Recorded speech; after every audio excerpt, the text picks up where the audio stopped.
Hello, dear viewers, and welcome back to the channel where we meticulously examine the pulse of the British monarchy. Today we delve into a development that is far more significant than a mere calendar entry. We are witnessing the strategic consolidation of royal power, a deliberate show of unity following a period of unprecedented internal turmoil.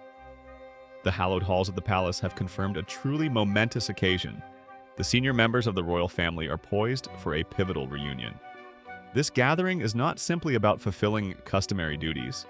It is about projecting an image of unshakable stability and devotion to national service, especially poignant given the recent definitive severing of ties with Prince Andrew and Sarah Ferguson, often known affectionately as Fergie.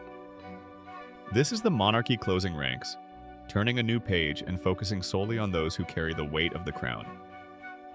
Before we unpack the extraordinary details of this upcoming royal schedule, a schedule that places the future queen in a particularly critical, high-profile role, do remember to show your support.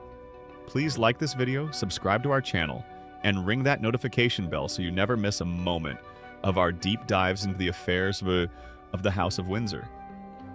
Your engagement truly helps us bring these stories to light. The news broke on November 4th, courtesy of the highly respected royal commentator, Rebecca English. Her report detailed the comprehensive plan for King Charles III, Queen Camilla, and the Prince and Princess of Wales, along with other key working royals, to join forces for the observance of Remembrance Day in November 2025. This annual commemoration is arguably the most solemn and universally respected date in the royal calendar, making any joint appearance during this period exceptionally important. As articulated by the royal expert, the plans are meticulous and far-reaching. She noted, "The King, Queen, and senior royals will attend engagements to mark Remembrance in 2025, including the annual Royal British Legion Festival of Remembrance at the Royal Albert Hall on November 8th. This particular event, held within the magnificent architecture of the Royal Albert Hall, is a spectacular yet deeply moving tribute.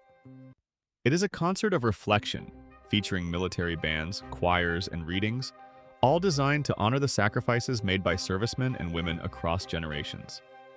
The presence of the most senior royals transforms it from a powerful public event into a national act of solemn reverence, underscoring the monarchy's role as the ultimate patron of the armed forces. But the duties do not end there. The following day, the royal family will participate in the deeply entrenched and highly symbolic cenotaph service scheduled to take place on November 9th. This service, held in Whitehall, London, is the epicenter of the nation's remembrance, where the head of state leads the country in observing the 2 minutes silence. It is a visual testament to continuity and duty. It is crucial to highlight, however, that while the main events have been disclosed, the full extent of the royal commitments is being held close to the chest. As the announcement itself indicated, other engagements are currently embargoed. This suggests a packed schedule, signaling a desire by the palace to maximize the visibility of the working royals during this significant period of national reflection. Now, let us turn our attention to the fascinating dynamic emerging between the reigning monarch and his daughter-in-law. Amidst the complexity of coordinating such a high-stakes series of appearances, a very specific and important task has been entrusted to Princess Catherine, the future queen. This delegation of duty comes about because Prince William, the Prince of Wales, will be unavoidably occupied with his crucial commitments related to environmental stewardship, specifically attending the Earthshot and Climate Conference being held in Brazil. This temporary absence of the heir apparent provides a clear opportunity for Catherine to step forward and demonstrate her growing capacity for independent, high-level royal duty, a role she has embraced with grace and conviction. The King's decision to assign her this specific responsibility is a powerful vote of confidence, cementing her position as an indispensable pillar of the future monarchy. The specific engagement assigned to Princess Catherine is particularly meaningful. On November 11th, she will journey to the National Memorial Arboretum, where the nation culminates its commemoration of Armistice Day with a formal service of remembrance at the Armed Forces Memorial. The National Memorial Arboretum, situated in Staffordshire, is not just a park. It is a living, growing tribute to the service and sacrifice of the British Armed Forces and civilian organizations. It encompasses 150 acres holding nearly 400 memorials dedicated to various regiments, conflicts, and individuals. The Armed Forces Memorial itself is a breathtaking structure, inscribed with the names of all those who have died in service since the end of the Second World War. For Princess Catherine to lead the nation's observance here, on the very day and at the very hour that the guns fell silent, in 1918, the 11th hour of the 11th day of the 11th month, is a profoundly significant act of leadership. She will be standing in for her husband, certainly, but more importantly, she will be representing the entire institution at one of its most sacred sites. This extensive series of engagements, bringing together King Charles, Queen Camilla, and Princess Catherine, is highly noteworthy because it will mark the royal family's first major joint public appearance following the definitive and highly painful internal separation. King Charles had previously taken the difficult but necessary step of stripping his brother, Prince Andrew, of his remaining military titles and royal patronages. The consequences of this decision have been far-reaching. It signaled a clear boundary. The king is absolutely determined to uphold the dignity of the crown and maintain the integrity of a slimmed-down, functional monarchy, regardless of personal cost or familial ties.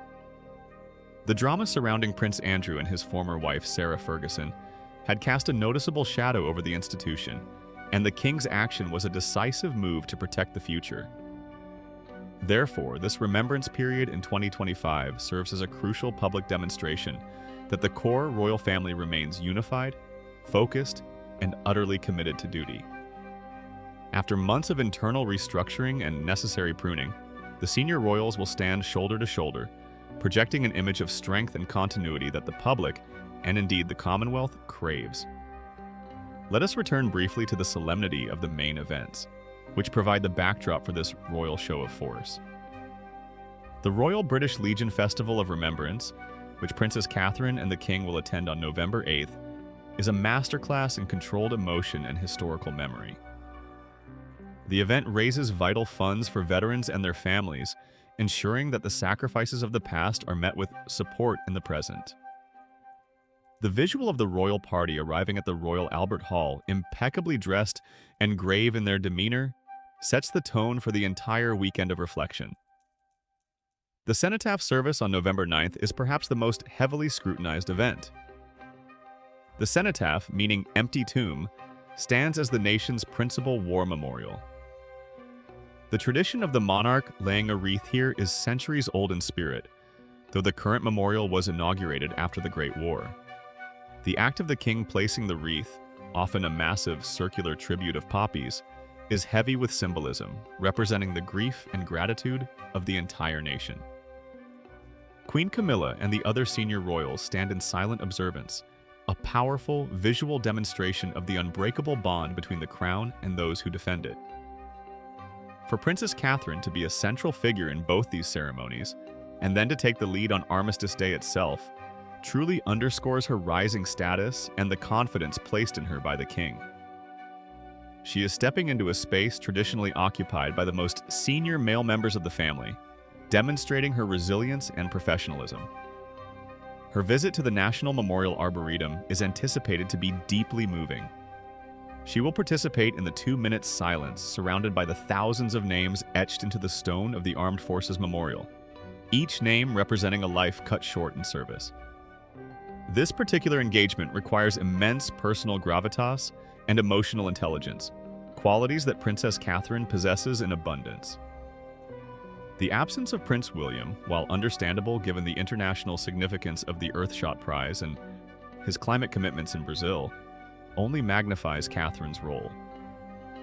The Earthshot Conference is a defining element of William's global platform, but the monarchy cannot leave a vacuum on the domestic front during such a critical national observance.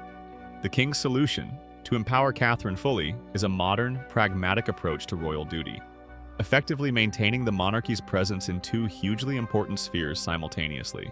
This entire sequence of events, spanning from November 8th through November 11th, 2025, is more than just a list of appointments. It is a carefully orchestrated declaration. The new reign of King Charles III is stable, principled, and utterly dedicated to its national responsibilities. The necessary, painful decisions regarding Prince Andrew have been made, and now the focus shifts entirely to the future, represented by the diligent service of the King, the Queen, and the Princess of Wales. In summary, the royal family is set to present a united front for Remembrance Day, a crucial moment of national unity that coincides with their internal restructuring.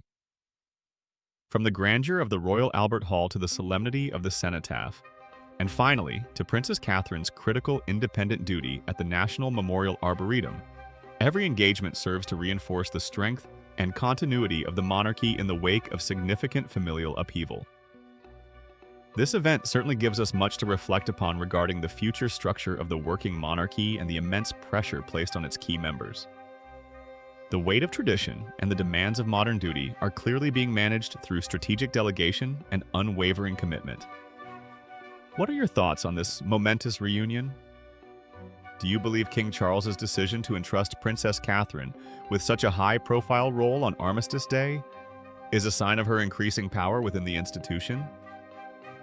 Please share your opinions and insights in the comments section below.